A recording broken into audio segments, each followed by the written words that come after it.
Hey guys, this is Tho Bishop of Radio Rothbard, and I want to let you guys know about two great events we have coming up soon. The first is on April 22nd in Birmingham, Alabama, and the focus is The Great Reset. We've got a great lineup including Michael Rechtenwald, Alan Mendenhall, Jonathan Newman, and a reporter from 1819 News, Amy Beth Shaver. They're going to be talking about the plans of the Davos elite and what Alabama is doing to fight back against it. It's going to be a great event. Then on May 20th, in Reno, Nevada, we have an event dedicated to property, civilization, culture, featuring some Mises Institute heavyweights. The lineup includes Tom DeLorenzo, David Gordon, and Bill Anderson. We always love seeing our audience at these events. It's a great time to network, talk with like-minded people. You won't want to miss these. Find more at Mises.org/events and check out our full schedule of events coming up.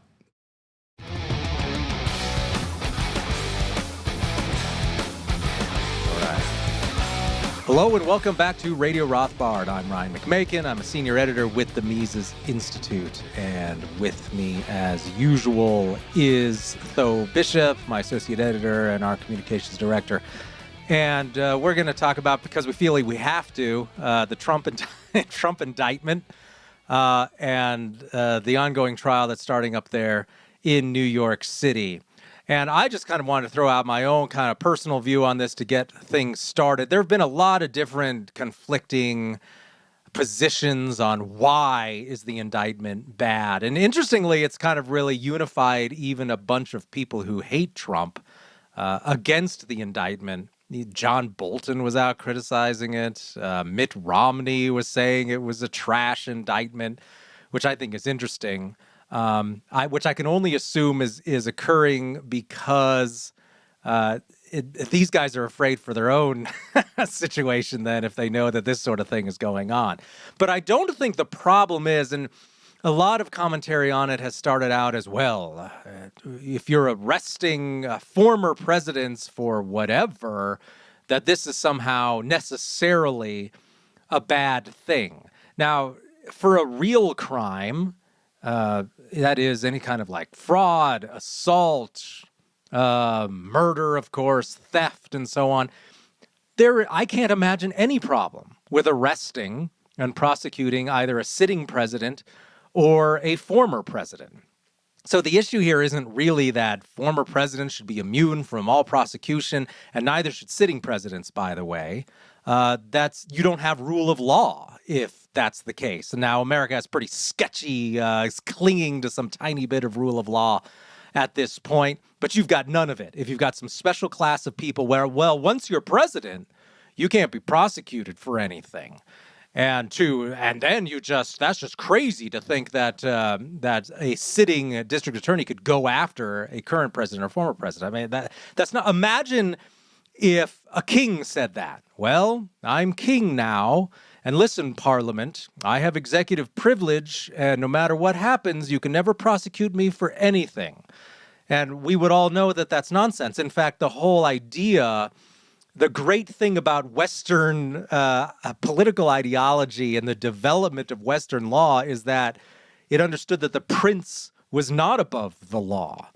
And that no matter who he was, all of that nonsense about how he's special and he has a mandate from heaven and he's God's representative and all that, as much as you hear about divine right of kings and stuff, that's just garbage King said. Most people didn't believe that. Most people understood that the king was just a person and should be subject to the law. And this, of course, goes way back in Catholic, Christian, whatever ideals that you want to put it under. That was just the common feeling that grew out of the early Middle Ages. So, yeah, the idea that, well, I'm president, I was in charge, so whatever I did while I was president, it's automatically legal and you can't prosecute, that is a nonsense position. So I'm completely against that. So then that just leads us to the question of, well, did Trump commit a real crime? And so I think what we all know here is that the only reason Trump is being prosecuted and the reason that half the country is cheering it is because they don't like him and he made the government look bad. Clearly, this whole thing about don't arrest presidents, don't arrest former presidents, this is just like a gentleman's agreement amongst scum. And so it's like, hey, well, we're part of this elite class, so we're just going to agree to not prosecute each other. But Trump, he made us look bad. He made the whole system look stupid. So him, we don't have the agreement with, so we're going to prosecute that. So I think anybody who's like remotely honest can see there's like a special double standard here, and that really most former presidents should be in prison or be prosecuted for a variety of corrupt things they have done. And this idea that Trump is the one guy in decades who actually committed some crimes, because, boy, it's just been a long, endless train of really clean presidents, one after the other, and we just couldn't come up with anything to prosecute them on. Boy, if you believe that, if you believe there was some sort of golden age of the rule of law in the past, and it's just breaking down now, and that there was nothing to prosecute on in the past, man, you were played. I mean, that's just so obviously not the way things are. So we need to look beyond this idea. There's nothing special about presidents. However, we do need to look deeper and see just how the system now is there. I think this whole thing just really shows how the system is there to protect the people who are in that special ruling class club. And if you ain't in it, well, you're just subject to all sorts of abuses from the regime. Right. And something that comes to mind is that this debate was had on a larger level back in the Clinton days. I remember a few months ago, I was watching the old clip of Ann Coulter with Bill Buckley. And Coulter was taking the position that obviously Clinton's behavior in office and some of the stuff preceding it with the Arkansas investigations and all of that, there was a clear case to be made for even the sort of higher threshold that you might be able to argue within, how do you treat a president, high crimes and misdemeanors, right? And Buckley was strongly pushing back against Coulter's argument. Coulter was basically saying, look, if there's nothing done to Clinton here, you're going to have a continual decay of the character and quality of the president and yada, yada, yada. But Buckley was taking very much this sort of institutional line that, that brings politicalization into the justice system, things like that, where that was already at play. You had created this sort of facade that was able to be used to sort of elevate the political class into having a set of rules and laws that everyone else didn't have to play with. And I think that's interesting. I mean, you mentioned Bolton and Romney's criticism of the indictment.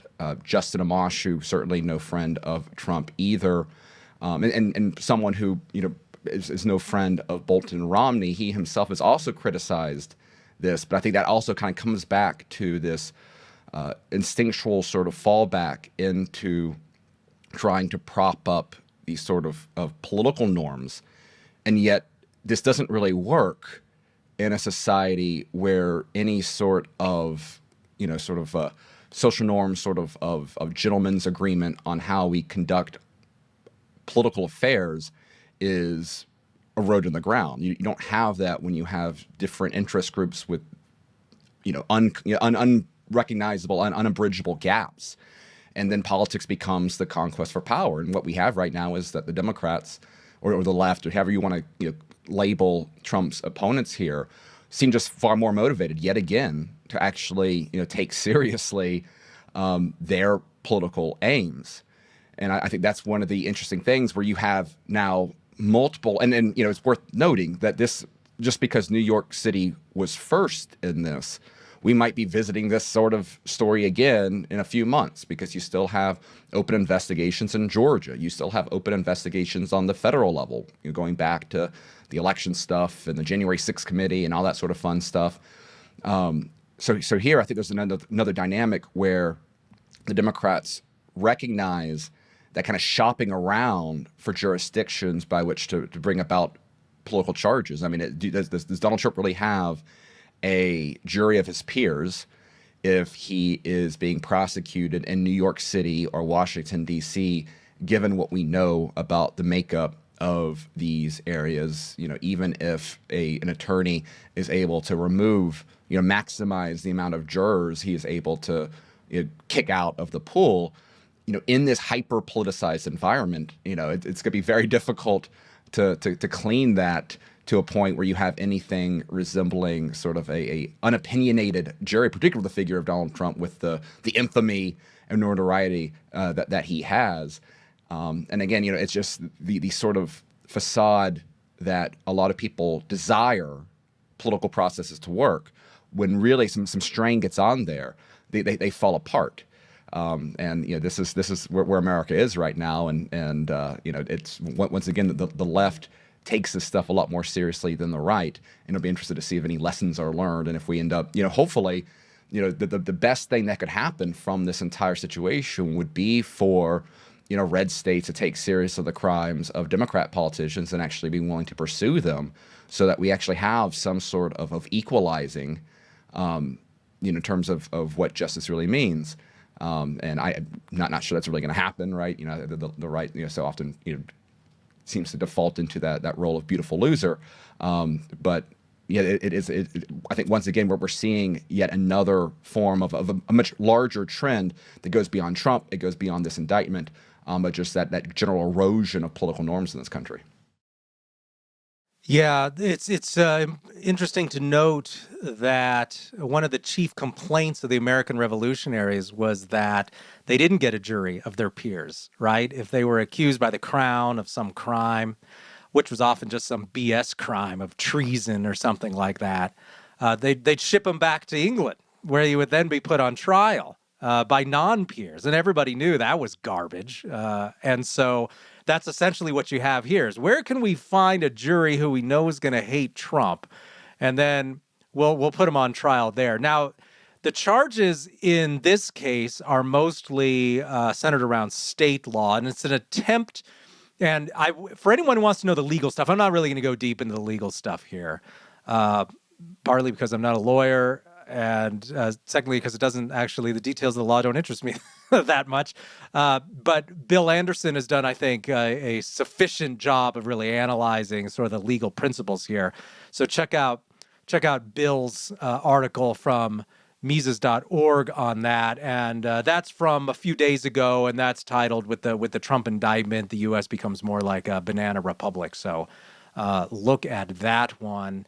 But I think a point that Bill makes is that this is an attempt to use state law to construe what Trump did into a felony because it was based on concealing some other crime. Now, what is that crime? It's apparently a federal, quote unquote, crime that Trump was never actually indicted for or prosecuted for or charged with.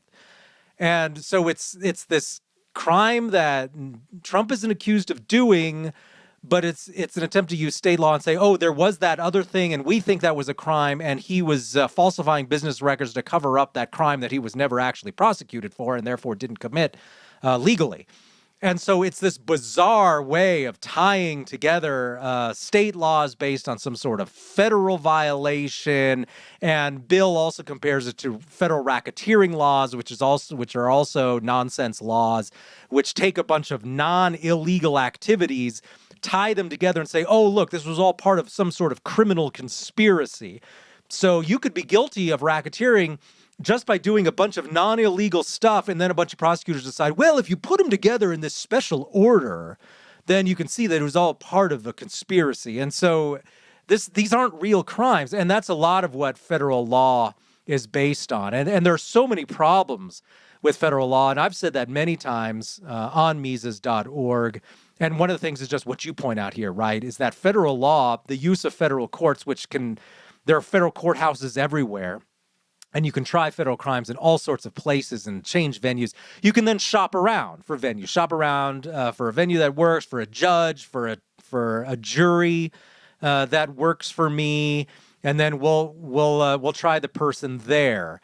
And that is just so obviously dishonest and has nothing to do with the interest of justice. But of course, DAs have never really been primarily concerned with justice or the law.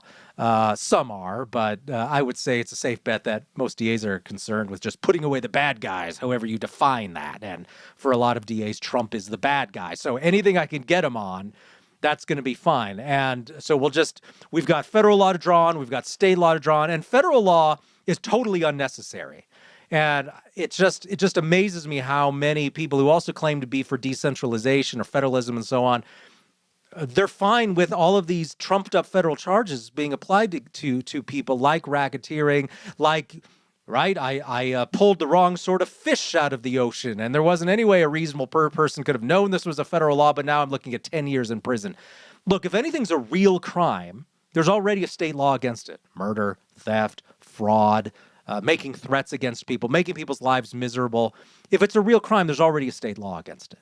And the use of federal law, which was recently an issue in the Supreme Court, well, a couple of years ago, when the court voted 8-1, the only good vote on that being the fairly libertarian judge from out west that's on the Supreme Court, the younger guy. Yeah, the only good vote on that was Gorsuch. And he recognized that most federal law is really just a way to get around the double jeopardy law. That it's like, oh, we tried you on a state fraud charge. You didn't get convicted. So now we'll just come up with a federal fraud charge to charge you on. So we'll try you for the same crime essentially twice.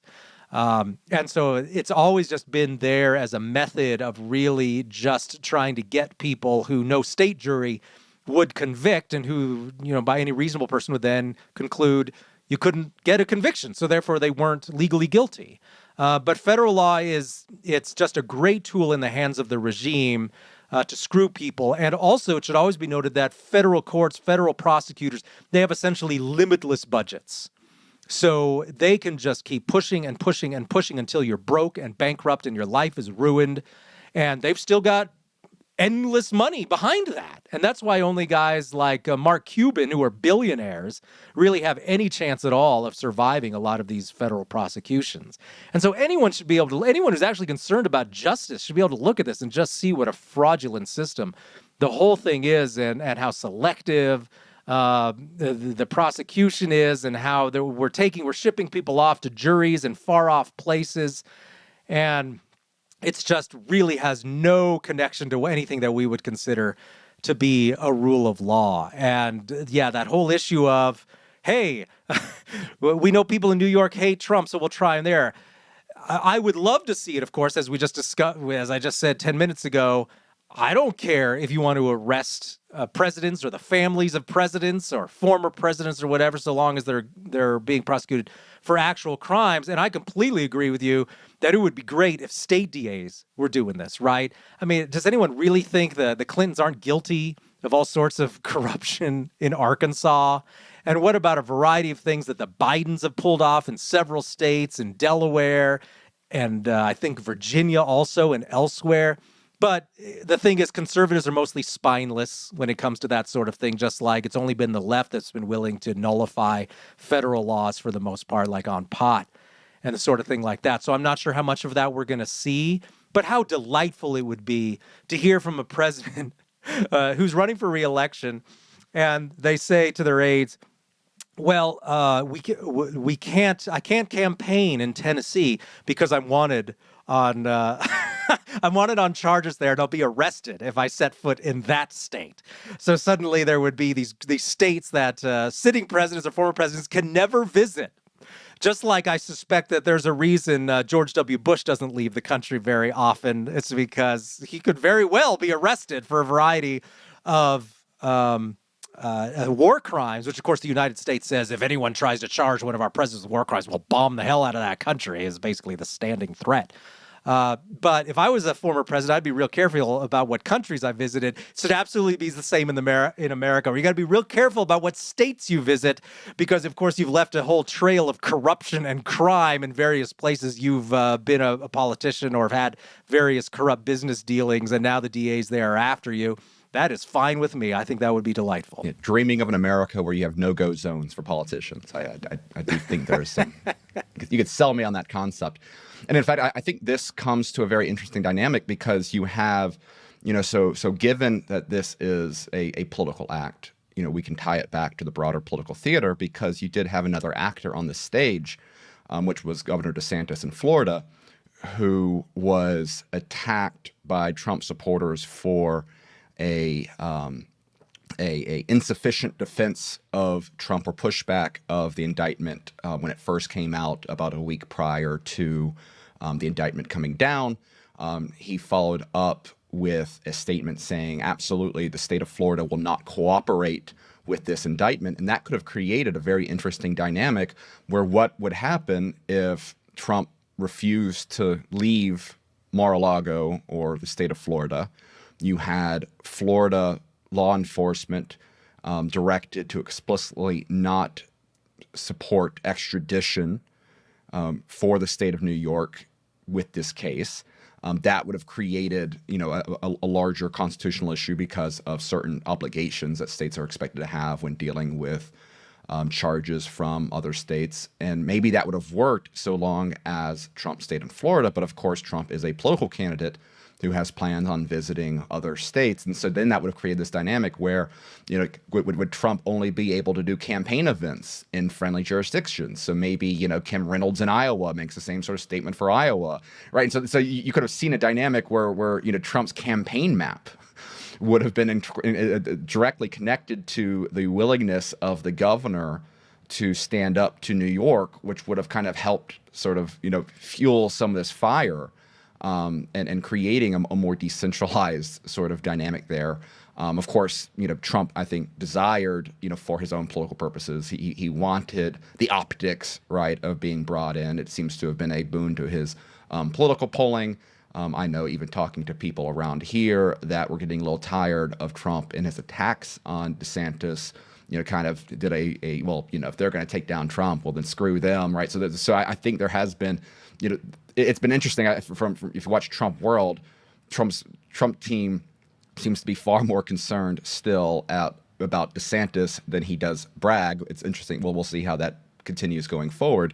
But again, you can't disconnect at all the politics from this to this dynamic. And we were kind of close there to having this very interesting new battleground into how states cooperate with other states, divided by these underlying political dynamics, which I think is something, even when it's not the case here, I don't think this is something that we are, I don't think the temperature is going to go down anytime soon.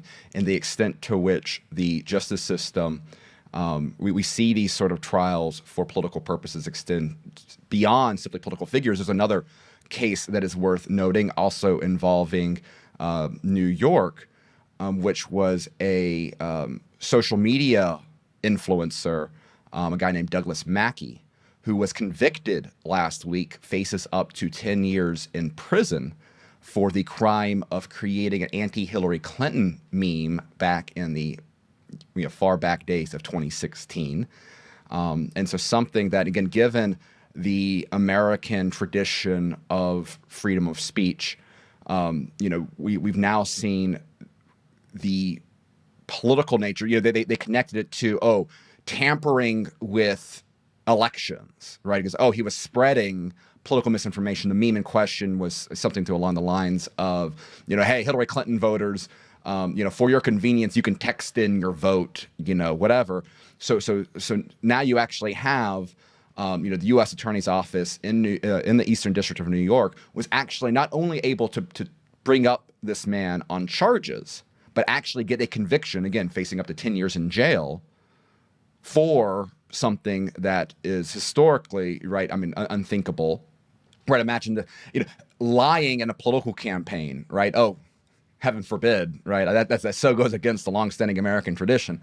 But now you're actually seeing the justice system not only being wielded against politicians in the narrow sphere, but simply political supporters pushing various types of, again, this was, a meme to me that there's a certain IQ test that is beneficial to elections by filtering out anyone who goes along with that sort of plan. I think if anything, thank you, Douglas Mackey, for his service.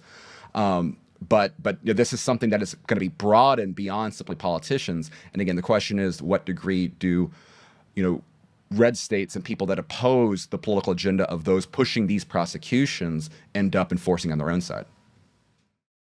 Yeah, I think that's a really good point, and it just brings up the whole sketchiness of federal election, federal campaign law in general, and how it's now spreading to regular people. And if you go back and you read Lou Rockwell's old great articles, right, it's always the federal campaign law is mostly garbage because who you give money to, how you decide to express your support for a campaign, it's just a freedom of speech and property issue. It's the idea that there needs to be federal laws governing this sort of thing is, of course, quite novel to the 20th century, first of all. And secondly, it's clearly a violation of the First Amendment. And since we are talking about federal controls here, that's what it applies to. Now, if you wanted to have state controls on giving to campaigns and so on, that would be a matter for state constitutions. But none of this federal law that, of course, is a lot of it's at the core of the Trump prosecution as well in terms of campaign finance and all of that stuff. And they're always that's something. There's so much complexity there. It's easy to try and tie that up in terms of, oh, did they violate some minor aspect of campaign finance law? It's just like you can never be sure that you haven't violated somehow the Internal Revenue Code, right? I mean, try as you might. If they try hard enough, I'm sure they could probably find you on something, as minor as it may be. And so that's what we're looking at right now. And I think maybe should just really remind us that how elections are conducted in a state should be the matter for that state, just like the way that campaigns are funded in a state should be the matter for that state, especially since campaign finance tends to be a local issue in terms of media buys specific to state areas and that sort of thing.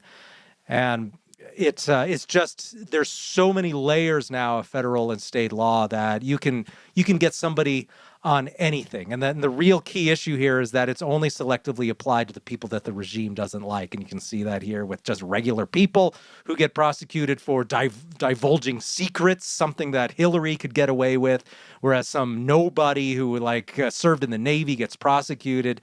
And then, well, Trump made the CIA look bad, so therefore we're going to charge him with crimes, whereas you could be some other guy like Mitt Romney and you get away with anything because you're in the club. And I think that's the real issue at hand here. Not should there be protections for presidents or former presidents and so on. It's just, I think, really revealing of how the regime actually functions. But I think that's about all we can really squeeze out of this issue for this episode of Radio Rothbard. So we'll go ahead and leave it at that for this week. We will, of course, be back next week for more, and we will see you next time.